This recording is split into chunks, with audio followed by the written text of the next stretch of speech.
আসসালামু আলাইকুম ভিউয়ার্স, কেমন আছেন সবাই? আশা করি ভালো আছেন। সো ভিউয়ার্স, আপনারা অনেকে জানতে চেয়েছেন যে রিলস এর ভিডিও ফেসবুকে কিভাবে আপলোড করবেন। আজকের এই ভিডিওতে আপনাদেরকে A to Z দেখানো হবে যে আপনারা ডেস্কটপ থেকে কিভাবে রিলস এর ভিডিও আপলোড করবেন এবং আপনাদের সেলফোন থেকে কিভাবে আপলোড করবেন। তো চলুন ভিডিওটা শুরু করা যাক। সো প্রথমে আমরা আমাদের ব্রাউজারে চলে যাব।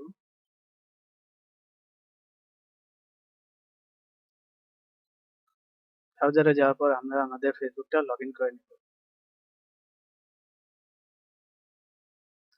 তারপর আমরা এখান থেকে আমাদের পেজে চলে যাব।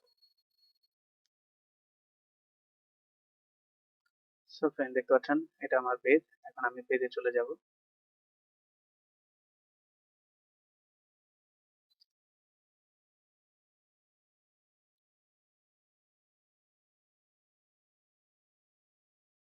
পেজে যাওয়ার পর আমরা এখান থেকে ক্রিয়েটর স্টুডিওতে ক্লিক করব।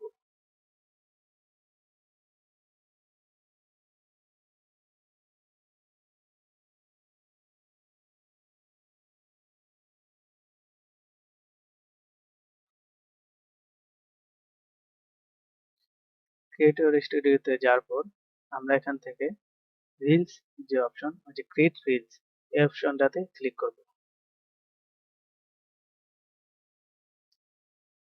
সো দেখতে পাচ্ছেন আমরা এখন ক্রিয়েট রিলসে ক্লিক করে এখান থেকে আমরা ভিডিও আপলোড করব।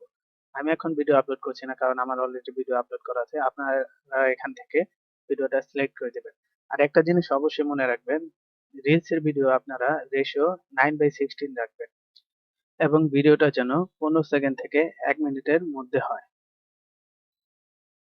সো ভিউয়ার্স, এখন আমি দেখাবো আপনারা আপনাদের সেলফোন থেকে কিভাবে ফেসবুকে রিলসের ভিডিও আপলোড করবেন। প্রথমে আপনি আপনার সেলফোন থেকে ব্রাউজারে চলে যাবেন এবং ব্রাউজারে যাওয়ার পর এখান থেকে আপনারা ডেস্কটপ মোডটা অন করে দিবেন। ডেস্কটপ মোডটা এটা আমি অলরেডি অন করে রেখেছি। এরপর আপনারা চলে যাবেন ক্রিয়েটর স্টুডিও। এই যে বন্ধুরা দেখতে পাচ্ছেন এখানে ক্রিয়েটর স্টুডিও, এই অপশনটাতে আপনারা ক্লিক করে দিবেন।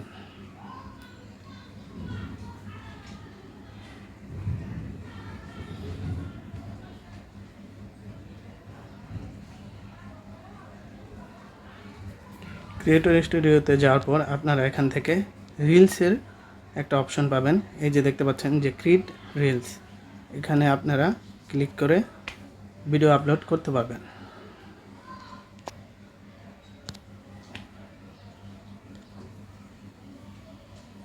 সো ফ্রেন্ড, দেখতে পাচ্ছেন আপনারা আপনাদের গ্যালারি থেকে আপনারা ভিডিওটি আপলোড করতে পারবেন। আমি আপলোড করছি না, কারণ আমার অলরেডি আপলোড করা আছে। তো ভিউয়ার্স, ভিডিওটা এই পর্যন্তই। যদি ভিডিওটা ভালো লাগে তাহলে লাইক, কমেন্ট, শেয়ার করে পাশে থাকবেন। ধন্যবাদ সবাইকে।